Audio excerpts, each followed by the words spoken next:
Om Namo Venkatesaya. Shuklambaradharam Vishnum Shasivarnam Chaturbhujam Prasannavathanam Dhyayet Sarva Vignopashanteye Vyasaya Vishnu Rupaya Vyasa Rupaya Vishnave Namo Vai Brahmanideye Vasishtaya Namo Namaha. Tismarana Matrena Janma Samsara Bandhanat Vimuchite Namastasmi Vishnave Prabha Vishnave Lakshmi Nata Samarambam Nate Amana Madhyamam Asmadacharya Paryantam Vande Guru Paramparam Partaya Pradibodhitam Bhagavata Narayanena Swayam Vyasena Gratitam Purana Munina Madhye Mahabharatam Advaitamritavarshiniim Bhagavatim Ashtadashadhyayinim Ambatvamanusandatami Bhagavad Gite Bhavadveshinim Vasudeva Sutam Devam Kamsachanuramardanam Devaki Paramanandam Krishnam Vande Jagadgurum. Om Namo Venkatesaya. My pranams everybody. So we've been discussing chapter 7 of the Bhagavad Gita, Jnana Vijnana Yoga. There Bhagavan is talking about 4 types of devotees. Artho Jignasu Arthati Jnanicha Bharatarishabha. The person who is afflicted with problems, Arthaham. Jignasu, a person who is wanting to know more and more knowledge about Vedanta and spiritual knowledge is Jignasu. Arthati, person who wants more wealth. Jnani, who is already residing in his Jivatma and is wanting Bhagavan and Bhagavan only. Out of that Bhagavan, out of the 4 devotees, Bhagavan says, Tesham Jnani Nityuktaha Ekabhaktir Visishyate Priyo Hi Jnani Notyartam Aham Sacha Mama Priya. That means, out of the 4 devotees, the Jnani is always ever united with me and he's got a single-pointed bhakti. That means he wants me and me alone. He loves me only. And he is special on account of that. And then that Jnani is very close to me. He is always dependent on me and I'm always dependent on him. So that's what Bhagavan says. Let's move on to Sloka number 18. Udara sarva evaite jnani tvatmeva me matam asthida sahi yuktatma mameva anuttamam gatim. So Udara sarva evete. That means he's saying, although I said Jnani is close to me, all the 4 of them, all the sarva evete, that means all these 4 types of devotees are Udaraha. See the greatness of Bhagavan. Bhagavan is Udara because he is only fulfilling all our desires. But then he's calling his devotees Udaraha. They are all very benevolent. Why is he telling them? Because they are all approaching me and giving me an opportunity to fulfill their desires. So that's the way the Bhagavan looks at it. So he calls them Udaraha. They are all very benevolent people, all these people. So instead of going to anybody else, they are coming to me and asking me to fulfill their desires. And so that's why Bhagavan is telling them they are all benevolent people. So such is the greatness of Bhagavan. Udara sarva yevete. All these people are very benevolent, magnanimous. Jnani tu atmaiva mematam. So, but then Jnani is the core of my heart. Jnani tu atma. He is my atma. All that we are saying is we are Paramatma is our, the inner controller and is the atma for all of us. But then Bhagavan is saying Jnani is his atma. That means he loves Jnani so much that he is saying Jnani is my core. Jnani tu atmaiva memat. That is my view. My view is matam. Matam is view. Matam means religion. Religion is what is only the opinion. So Bhagavan says it is my opinion that Jnani is very, very close to me. He is my core of my heart. That's what he says. Astita sahi yuktatma. That means that person is ever united with me, and therefore Astita, he remains in that position always. Mameva anuttamam gatin. So ultimately he reaches me alone. So ultimately he reaches, Bhagavan says, the Jnani certainly reaches me alone. So Bhagavan is, of course, saying all these 4 people are the 4 types of devotees are all they are all very dear to me also. They are also benevolent people because they are giving me an opportunity for fulfilling their desires. But among them, the Jnani is like my core of my heart. That means, if you remove the core of that, you can't survive. So that means Jnani is my survival. That means I'm dependent on Jnani for my survival. So Bhagavan says in Bhagavatam, Ham Bhakta Paradina. That means I am under the control of all my devotees. That's what Bhagavan says. Although he is independent, he's said to be the, Swatantra. He can decide whatever he wants. So, but still he says, I am very much dependent. That Jnani is with the core of my heart and he is ever united in me. Always, as long as he lives in this world, he is always in this, his mind is always united in me. Astita sahi yuktatma mameva me alone. Anuttamam gati. That means the final moksha. Sri Vaikuntham is definitely reaches me ultimately. And that is what his goal is, and he ultimately reaches me. So he's again talking about the greatness of Jnani. Of course, at the same time, glorifying all the 4 types of devotees. All the 4 types of devotees are dear to me. They give an opportunity to fulfill the desires. But among the 4, the Jnani is the very closest to me. That's what Bhagavan says. Move on to Sloka number 19. बहूनां जन्मनामन्ते ज्ञानवान् मां प्रपद्यते वासुदेव सर्वमिति समहात्मा सुदुर्लभः. Another important sloka, Vasudeva Sarvamiti, that's what it is. Bahunam Janmanam Ante, that means after many, many, many births, Jivatma ultimately becomes a Jnanavan, that means he becomes a Jnani, Mam Prapadyante, that means he surrenders to me and reaches me ultimately. So Bhagavan is saying it's not so easy because of the power of Maya. One has to take different multiple births to get completely evolved, and at the final stages he becomes a jnani, then surrenders to me. Once he surrenders to me, then there is no birth to him, and therefore in the previous sloka he said jnani ultimately mameva anuttamam gati. That means he is ultimately reaching my abode, that is my Vaikuntham. So but then Bhagavan is giving, as long as you are in this Maya, you have got to take multiple, innumerable births. Bahu means many.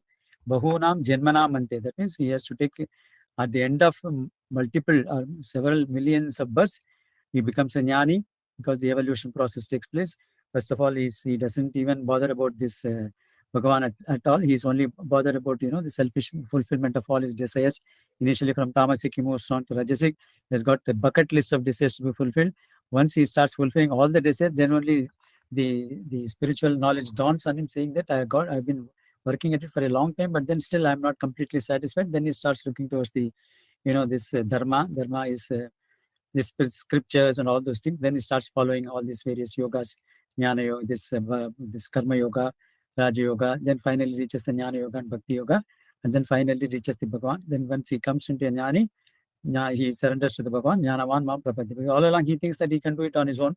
Once he realizes that karpanyam, which I talked about, one of the important elements of this, the Sharanagati, then once he realizes that out of his own efforts he cannot reach Bhagavan, then he starts surrendering to him. Jnanavan mam prapadyante. And then what is his vision? Vasudeva Sarvamiti. So he sees Vasudeva. Vasudeva, the meaning of Vasudeva is Sarvatra Vasati iti Vasu. That means one who is residing in all, the entire universe is called as Vasu. Devaha means he is a divine person. So that means Bhagavan is divine as well as he is residing in all places. That is why he is called as Vasudevaha. Or other meaning of Deva also means Dhatu. The Dhatu for Deva is also play, child's play. That means the fact that he is residing in all this, the entire universe is like a child's play for him. He doesn't have to take special efforts to remain in this universe completely. So that is also another meaning of Vasudevaha. So he sees me everywhere. Vasudeva Sarvamiti. The entire universe, like this Isavasya, Midagam Sarvam, Yatkinchit Jagatyam Jagat. That means the entire universe is pervaded by Bhagavan. Not only the universe, everything residing in the universe. Jagatyam Jagat. Jagat is universe. Jagatyam, what is residing in that universe is called Jagatyam. So all the entire universe and the people and the inner things, everything residing in this universe is completely pervaded by Bhagavan. That's what the Isavasya says. Same thing he's saying here also. Vasudeva Sarvamiti. That means he's able to see Vasudeva in all places. That's what we saw in that chapter 5 also. This Panditaha Samadarsina. What is the Vidya Vinaya Sampanne Brahmane Gavihastini Sunichaiva Swapakecha Panditaha Samadarsina. That means he's able to see Vasudeva everywhere. Bhagavan manifesting in all the places. So it's, it's like, it's not so difficult to understand. If you see, you will have to, change your vision only. For example, when you see the gold jewelry, as long as you see this is a waistband, this is an earring, this is a nose ring, this is a necklace, all those things made up of gold. If you see the form and the rupam and the form, then you see each one different. Necklace is different from waistband, nose ring is different from earrings, then this chain is different from, this whatever these anklets or something like that. So, I mean, as long as you see the form, each one is different. But if you see the content, all of them are only gold. Everything, whether it is waistband, whether it is nose ring, whether it is, this necklace, whether it is a chain, everything is only gold. If you see that, if you shift your vision from the rupa and form to the substance, then you see the unity in all these ornaments.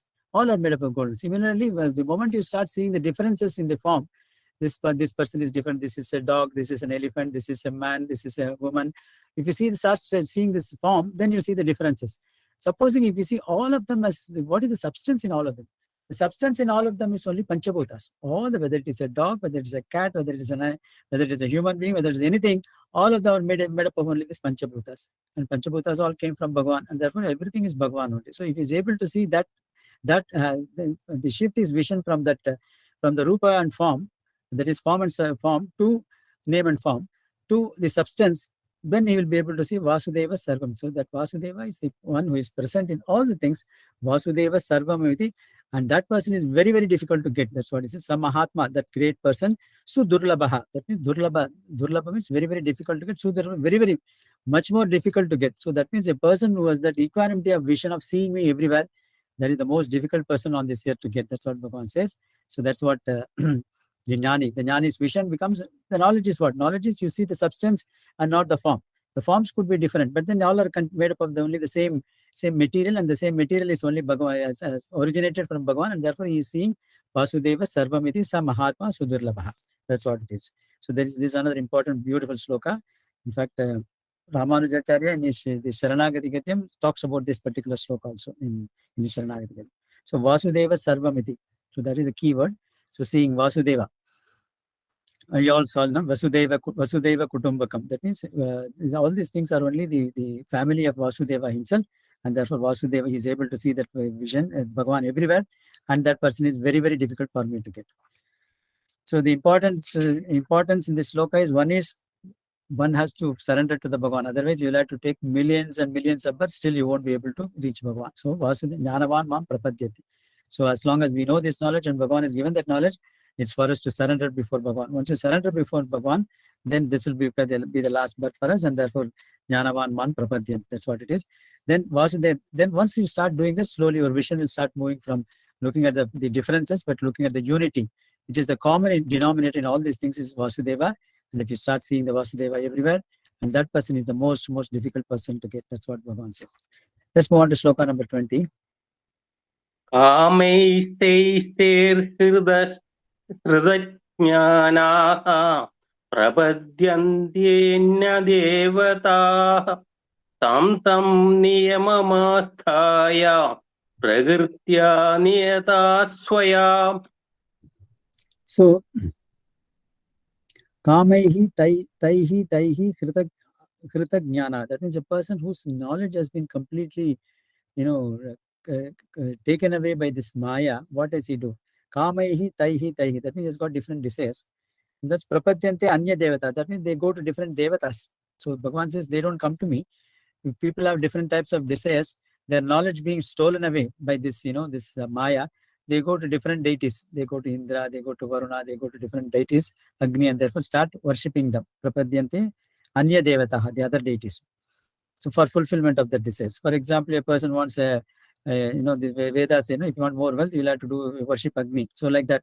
So different deities are meant for different types of fulfillment of different desires, and therefore these people go to different types of deities and then start worshipping them. Tam niyama mastai. So they follow the various the niyamas. That means if you want to worship this, you have got to follow this kind of rules and procedures. So they follow the tam niyama astaya prakritya niyatasvaya. That means they have been established by according to one's own nature. So that means this people who are very tamasic, they will start worshipping the preta bhutas and all those things. So people who are more interested in this rajasic type of thing, they have different types of devotees like Agni and all those things. People who have the sattvic desires, they come to me, they come to Bhagavan only. So Bhagavan says the different types of natures, that is depending upon their own in the nature, sattvic, rajasic, tamas, the proportion of that, they go to different devatas for fulfillment of their desires, following the kind of rules and regulations that has been prescribed by the worship of this particular devatas. So I think we'll stop with that. Bhagavan is going to ultimately say that all these devotees, all these desires are also ultimately fulfilled by me only through these people. And that's what Bhagavan is going to say that. Anyway, we'll see that in the next class. Vasutam devam kamsa chanuramadhanam devaki paramanandam krishnam vande jagatgurum sarvam Sri Krishnarpnamastu. Krishna Krishna Krishna Krishna Krishna Krishna.